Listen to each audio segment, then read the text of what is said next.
আসসালামু আলাইকুম সবাইকে স্বাগত জানাচ্ছি বিডি দর্পণের নিয়মিত আয়োজন আজকের দুনিয়ায় আপনাদের সাথে আছি আমি ফাহাদিয়া মিতু। চলুন জেনে নেওয়া যাক সারা দুনিয়ায় এই পর্যন্ত ঘটে যাওয়া প্রধান খবরগুলো। মার্কিন প্রেসিডেন্ট ডোনাল্ড ট্রাম্পের প্রশাসন বলেছে তারা কিউবা, হাইতি, নিকারাগুয়া ও ভেনেজুয়েলার ৫ লাখের বেশি অভিবাসীর বৈধতা প্রত্যাহার করবে। যুক্তরাষ্ট্রের কেন্দ্রীয় সরকারের এক বিজ্ঞপ্তিতে বলা হয়, আগামী ২৪ এপ্রিল এসব অভিবাসীর যুক্তরাষ্ট্রে থাকার অনুমতির মেয়াদ শেষ হবে। এর আগেই তাদের দেশ ছাড়তে হবে। সাবেক মার্কিন প্রেসিডেন্ট জো বাইডেনের শাসনের মেয়াদে মানবিক কর্মসূচির আওতায় CHNV নামের একটি কর্মসূচি চালু করা হয়েছিল। এর আওতায় কিউবা, হাইতি, নিকারাগুয়া ও ভেনেজুয়েলার ৫,৩০,০০০ অভিবাসী যুক্তরাষ্ট্রে ঢোকেন। বৈধ অভিবাসনের পথ খুলে দিতে কর্মসূচিটি নেওয়া হয়েছিল। মার্কিন প্রেসিডেন্ট হিসেবে ডোনাল্ড ট্রাম্প দায়িত্ব নেবার পর কর্মসূচিটি বন্ধ করে দেওয়া হয়েছে। ২৪ এপ্রিলের মধ্যে এসব অভিবাসীর কতজন যুক্তরাষ্ট্রে বৈধভাবে থাকার জন্য অন্য কর্মসূচির আওতায় আসতে পারবেন তা অনিশ্চিত। ২০২২ সালে তৎকালীন মার্কিন প্রেসিডেন্ট জো বাইডেনের অধীন CHNV কর্মসূচিটি চালু করা হয়েছিল। এর আওতায় শুরুতে ভেনেজুয়েলার অভিবাসীদের যুক্তরাষ্ট্রে ঢোকার অনুমতি দেওয়া হয়। পরে সেই তালিকায় আরও কয়েকটি দেশ যুক্ত হয়। এর আওতায় অভিবাসন প্রত্যাশী এবং তাদের পরিবারের সদস্যরা যুক্তরাষ্ট্রে প্রবেশের সুযোগ পান। তবে এই ক্ষেত্রে শর্ত ছিল অভিবাসন প্রত্যাশীদের পক্ষে মার্কিন পৃষ্ঠপোষক থাকতে হবে এবং তাদের প্যারোল নামক অস্থায়ী অভিবাসন মর্যাদার আওতায় ২ বছর থাকতে হবে।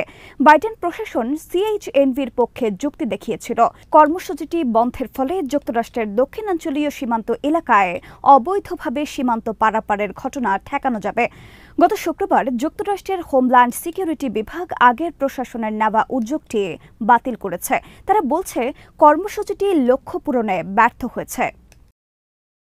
ইসরায়েলি নৃশংসতার জবাবে পাল্টা হামলা শুরু হয়েছে গাজা উপত্যকা ও দক্ষিণ লেবানন থেকে। গাজার হামাস ও লেবাননের হিজবুল্লাহর প্রতিরোধ যোদ্ধারা ইসরায়েল লক্ষ্য করে রকেট হামলা শুরু করেছেন। এছাড়া ইয়েমেন থেকে মিসাইল হামলা চালাচ্ছে হুথি যোদ্ধারা। এসব হামলায় আতঙ্ক শুরু হয়েছে ইসরায়েলে। অনেকে বাড়ি ছেড়ে পালাতে শুরু করেছে। ইসরায়েলি বাণিজ্যিক কেন্দ্র খাত তেল আবিবে রকেট হামলা চালিয়েছে যুদ্ধবিধ্বস্ত গাজা উপত্যকার ক্ষমতাসীন গোষ্ঠী হামাস। হামলা হয়েছে লেবানন থেকেও। এমন অবস্থায় ইসরায়েলে অবস্থানরত নাগরিকদের জন্য নিরাপত্তা সতর্কতা জারি করেছে যুক্তরাষ্ট্র। এমনকি তাদের নিকটতম আশ্রয়স্থলের অবস্থান জেনে রাখতেও বলা হয়েছে। আল জাজিরার খবরে বলা হয়েছে, ইসরায়েলে অবস্থিত মার্কিন দূতাবাস দেশটিতে বসবাসকারী আমেরিকানদের সতর্ক থাকার এবং বৃহৎ বিক্ষোভ ও রকেট হামলার সতর্কতা সহ বর্তমান উদ্ভূত নিরাপত্তা পরিস্থিতির কারণে সচেতনতা বৃদ্ধির আহ্বান জানিয়েছে। দূতাবাস জানিয়েছে, মার্কিন নাগরিকদের বৃহৎ সমাবেশ এড়িয়ে চলা উচিত এবং নিকটতম আশ্রয়স্থলের অবস্থান জানা উচিত। ইয়েমেনের হুথি বিদ্রোহীদের ছোড়া ক্ষেপণাস্ত্রের কারণে গত সপ্তাহে ইসরায়েলে বেশ কয়েকবার রকেট সাইরেন এবং রেড অ্যালার্ট জারি করা হয়েছে। এছাড়া তেল আবিবে রকেট হামলা চালিয়েছে হামাস। ইসরায়েলের নতুন করে স্থল ও আকাশপথে হামলায় বেসামরিক প্রাণহানি বৃদ্ধির প্রতিশোধে গত বৃহস্পতিবার থেকে তারা এই হামলা চালায়। ইসরায়েলি সেনাবাহিনী সে সময় বলেছিল, গাজা থেকে ছোড়া একটি প্রজেক্টাইল আটকে দেওয়া হয়েছে। এছাড়া অন্য দুটি প্রজেক্টাইল জনবসতিহীন উন্মুক্ত একটি এলাকায় আঘাত এনেছে। তবে এই হামলায় কোনো হতাহতের ঘটনা ঘটেনি বলেও সে সময় দাবি করে ইসরায়েল। এদিকে ইসরায়েলের রকেট হামলা শুরু হয়েছে লেবানন থেকেও। গত বছরের নভেম্বরের যুদ্ধবিরতি চুক্তির পর প্রথমবারের মতো শনিবার লেবানন থেকে ইসরায়েলি ভূখণ্ডে একাধিক রকেট হামলা চালানো হয়েছে। স্থানীয় মেয়রের বরাত দিয়ে টাইমস অফ ইসরায়েল জানিয়েছে, হামলার পর উত্তর ইসরায়েলের মেতুলা বসতির অনেক বাসিন্দা বাড়িঘর ছেড়ে অন্যত্র চলে গেছেন। ইয়েমেনের হুথিরাও কয়েক দফা ব্যালিস্টিক মিসাইল হামলা চালিয়েছে। শুক্রবার তারা তেল আবিবের বেন গুরিয়ন বিমানবন্দর লক্ষ্য করে হামলা চালায়। যদিও ইসরায়েল দাবি করেছে তারা এই হামলা প্রতিহত করতে পেরেছে। তথাপি বিমানবন্দরের বিমান ওঠানামা বন্ধ ছিল অনেকক্ষণ। যুদ্ধবিরতি লঙ্ঘন করে এবার লেবাননে হামলা শুরু করেছে ইসরায়েল। শনিবার লেবাননের দক্ষিণাঞ্চলের বিভিন্ন এলাকায় ইসরায়েলের বিমান হামলা ও গোলাবর্ষণে 2 শিশুসহ অন্তত 8 জন নিহত হয়েছেন। 1 বছর ধরে ইসরায়েলি বাহিনী ও লেবাননের সশস্ত্র গোষ্ঠী হিজবুল্লাহর পাল্টাপাল্টি হামলার পর যুক্তরাষ্ট্র ও ফ্রান্সের মধ্যস্থতায় গত নভেম্বরে যুদ্ধবিরতি কার্যকর হয়। এরপরে প্রথমবারের মতো দেশটিতে হামলা চালালো ইসরায়েল। ইসরায়েলের সামরিক বাহিনীর দাবি, শনিবার লেবানন থেকে ইসরায়েল লক্ষ্য করে রকেট হামলা চালানো হয়। এর পরিপ্রেক্ষিতে তারা দেশটিতে হিজবুল্লাহর ঘাঁটি লক্ষ্য করে হামলা চালাতে শুরু করেছে। তবে হিজবুল্লাহ দাবি করেছে তারা ইসরায়েলে কোনো হামলা চালায়নি। এসব হামলার সঙ্গে তাদের কোনো সংশ্লিষ্টতা নেই। যুদ্ধবিরতিও মেনে চলছে তারা। শনিবার ইসরায়েলের রকেট হামলার দায় স্বীকার করেনি কোনো সশস্ত্র গোষ্ঠী বা সংগঠন। ইসরায়েলের একজন কর্মকর্তা জানিয়েছেন, ইসরায়েল লক্ষ্য করে শনিবার সকালে 6টি রকেট ছোড়া হয়। এর মধ্যে 3টি সীমান্ত অতিক্রম করেছিল। এসব রকেট হামলা প্রতিহত করে ইসরায়েলি বাহিনী।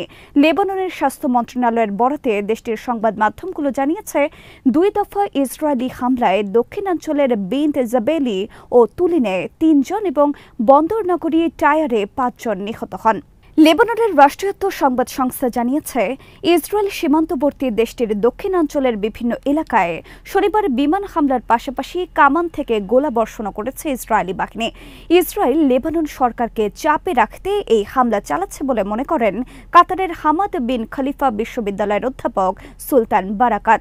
তিনি আল জাজিরাকে বলেন, যুদ্ধবিরতি লঙ্ঘন করে যতদিন লেবাননে ইসরায়েলি দখলদারি চলবে ততদিন প্রতিরোধ চালিয়ে যাবে হিজবুল্লাহ। গাজায় 5ম দিনের মতো চলছে ইসরায়েলি সেনাবাহিনী আইডিএফের বর্বরতা। ইসরায়েলি হামলায় গত 24 ঘণ্টায় উপত্যকায় 34 জন নিহত হয়েছে। হামাস নিয়ন্ত্রিত স্বাস্থ্য মন্ত্রণালয়ের তথ্যমতে নিহতদের মধ্যে 14 জনই দক্ষিণ গাজার বাসিন্দা। কাতার ভিত্তিক সংবাদ মাধ্যম আল জাজিরার তথ্যমতে গত শুক্রবার থেকে গাজা, লেবানন ও সিরিয়ার অন্তত 200টি বিমান হামলা চালিয়েছে ইসরায়েল। এসব টার্গেটের বেশিরভাগই আবাসিক এলাকা ও শরণার্থী শিবির। সবচেয়ে তীব্র হামলাগুলো চালানো হচ্ছে গাজা সিটি, খান ইউনিস, দেইর আল বালাহ, বেইত লাহিয়া, আল মাওয়াসি আর নেতজারিম করিডোরে। কুদস নিউজের তথ্যমতে ইসরায়েলের বিমান হামলায় নিহতদের মধ্যে রয়েছেন হামাসের শীর্ষ নেতা সালাহ আল বারদা উইল এবং তার স্ত্রী। তিনি হামাসের রাজনৈতিক ব্যুরোর সদস্য। আল মাওয়াসির শরণার্থী শিবিরে সস্ত্রীক ছিলেন তিনি। সেখানেই বিমান থেকে বোমা ফেলে ইসরায়েলি সেনারা। আল জাজিরার গাজা প্রতিনিধি তারেক আবু আজম জানান, গাজার পরিস্থিতি খুবই ভয়ঙ্কর। আমি যেই মুহূর্তে প্রতিবেদনটি লিখছি তখন আমার মাথার উপরে উঠছে ইসরায়েলি ড্রোন আর কোয়াডকপ্টার। গত মঙ্গলবার যুদ্ধবিরতি ভেঙে ইসরায়েলি হামলা শুরুর পর থেকে গাজার পরিস্থিতি প্রথম দফা যুদ্ধের চেয়েও ভয়ঙ্কর হয়ে উঠেছে। যুদ্ধবিরতি ভেঙে গাজায় গত 5 দিনের হামলায় 2 শতাধিক শিশু নিহত হয়েছে বলে জানিয়েছে জাতিসংঘের শিশু বিষয়ক সংস্থা ইউনিসেফ। আর গাজার স্বাস্থ্য মন্ত্রণালয়ের হিসেবে এ সময়ে মোট নিহত হয়েছেন 634 ফিলিস্তিনি। জাতিসংঘের ত্রাণ ও মানবিক সহায়তা সংক্রান্ত সংস্থার মুখপাত্র ওলগা চেরেভকোর বলেছেন, গাজায় গত কয়েকদিনের হামলায় 1,20,000-এর বেশি মানুষ বাস্তুচ্যুত হয়েছেন। এছাড়া উপত্যকাটিতে ত্রাণ সরবরাহে ইসরায়েলের বাধা তো রয়েছেই। এমন পরিস্থিতিতে মোড়ল দেশগুলোকে যথাযথ পদক্ষেপ নেওয়ার আহ্বান জানিয়েছেন তিনি। গাজায় অবিলম্বে যুদ্ধবিরতির জন্য ইসরায়েলের প্রতি আহ্বান জানিয়েছে জার্মানি, ফ্রান্স ও ব্রিটিশ সরকার। এক যৌথ বিবৃতিতে একই সঙ্গে তারা গাজায় মানবিক সহায়তা পুনর্বহালেরও দাবি জানিয়েছেন। ব্রিটিশ বার্তা সংস্থা রয়টার্স এই খবর জানিয়েছে। জার্মানি, ফ্রান্স ও ব্রিটিশ পররাষ্ট্রমন্ত্রীরা ওই যৌথ বিবৃতিটি দিয়েছেন। সম্মিলিতভাবে তারা E3 নামে পরিচিত। তারা বলেছেন, আমরা ইসরায়েলকে আহ্বান জানাই যাতে তারা পানি ও বিদ্যুৎ সহ মানবিক সহায়তাগুলোর প্রবেশাধিকার ফিরিয়ে দেয় এবং আন্তর্জাতিক মানবিক আইনের আওতায় চিকিৎসা সেবা ও চিকিৎসার উদ্দেশ্যে অস্থায়ীভাবে স্থানান্তরের সুযোগ নিশ্চিত করে। এই 3 মন্ত্রী আরও বলেন, তারা বেসামরিক নাগরিক হতাহতের ঘটনায় মর্মাহত। ইসরায়েলি জিম্মিদের মুক্তি দিতে ফিলিস্তিনি সশস্ত্র গোষ্ঠী হামাসের প্রতি আহ্বান জানিয়েছেন তারা। আরও বলেন, ইসরায়েল ও ফিলিস্তিনিদের মধ্যে সংঘাত সামরিকভাবে সমাধান সম্ভব নয়, বরং দীর্ঘস্থায়ী যুদ্ধবিরতি শান্তির একমাত্র গ্রহণযোগ্য পথ। মন্ত্রীরা আরও বলেন, গাজায় জাতিসংঘের প্রকল্প পরিষেবা কার্যালয় ভবনে হামলার ঘটনায় আমরা গভীরভাবে মর্মাহত। দ্রুত ঘটনা তদন্তের আহ্বান জানিয়েছেন তারা। তবে যুদ্ধবিরতি অব্যাহত রাখতে বিদেশি সরকারগুলোর আহ্বান উপেক্ষা করে সম্প্রতি আকাশ ও স্থলপথে হামলা জোরদার করেছে ইসরায়েল। ইউক্রেন সেনাদের হটিয়ে কুরস্ক অঞ্চল পুনরায় দখল নিয়েছে রাশিয়ার বাহিনী। ইউক্রেনের সেনারা যেই উদ্দেশ্যে রাশিয়ার সীমান্তের অভ্যন্তরে ঢুকেছিল তাদের সেই আশা পূরণ হয়নি। অনেকে মনে করেন ইউক্রেনের এই দুঃসাহসী কাজের মাসুল দিতে হয়েছে সেনাদের প্রাণের বিনিময়ে। তারা এই অভিযান নিয়ে প্রশ্ন তুলেছেন।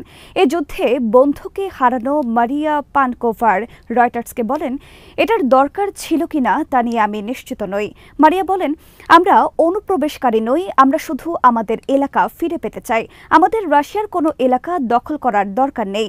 এ বিষয়ে ইউক্রেনের সেনাবাহিনী জেনারেল স্টাফ আন্দ্রে গোনাটভ বলেন, এই অভিযান চালানো হয়েছিল রাশিয়ার ওপর চাপ বাড়াতে, রুশ সেনাদের মনোযোগ ভিন্ন দিকে ফেরাতে। এছাড়া ইউক্রেনের রুশ বাহিনীর আক্রমণ প্রতিরোধের লক্ষ্যে কুরস্কে অভিযান চালানো হয়। গত বছরের অগাস্ট মাস থেকে কুরস্কে হামলা শুরু করে ইউক্রেন। তাদের আকস্মিক এই হামলায় পুরো বিশ্ব চমকে গিয়েছিল। 1941 সালের নাৎসি হামলার পর রাশিয়ায় এত বড় হামলার ঘটনা আর ঘটেনি। ইউক্রেনের সেনাদের আক্রমণে কুরস্কের 1376 কিলোমিটার এলাকা ইউক্রেনের নিয়ন্ত্রণে চলে আসে। কিন্তু সেনা স্বল্পতার কারণে ইউক্রেনের নিয়ন্ত্রণ কয়েক সপ্তাহের মধ্যে খাদের কিনারায় চলে আসে। কুরস্কের গুরুত্বপূর্ণ শহর সুজদা থেকে 16 মার্চ পিছু হটে ইউক্রেনের বাহিনী। এরপর থেকে ইউক্রেনের জনগণের মনে রাশিয়ায় অনুপ্রবেশের সুবিধা নিয়ে দ্বিধা বিভক্তি তৈরি হয়েছে।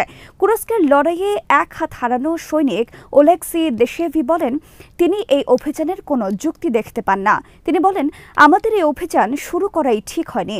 ইউক্রেনের প্রেসিডেন্ট ভলোদিমির জেলেনস্কিও স্বীকার করেন, তার বাহিনী কুরস্কে কঠিন পরিস্থিতিতে পড়েছে। আজ এখানেই শেষ করছি। সবাই ভালো থাকুন, সুস্থ থাকুন আর দেখতে থাকুন বিডি দর্পণ। চ্যানেলটি ভালো লাগলে সাবস্ক্রাইব করুন, সংযুক্ত থাকুন আমাদের ফেসবুক পেজে। আল্লাহ হাফেজ।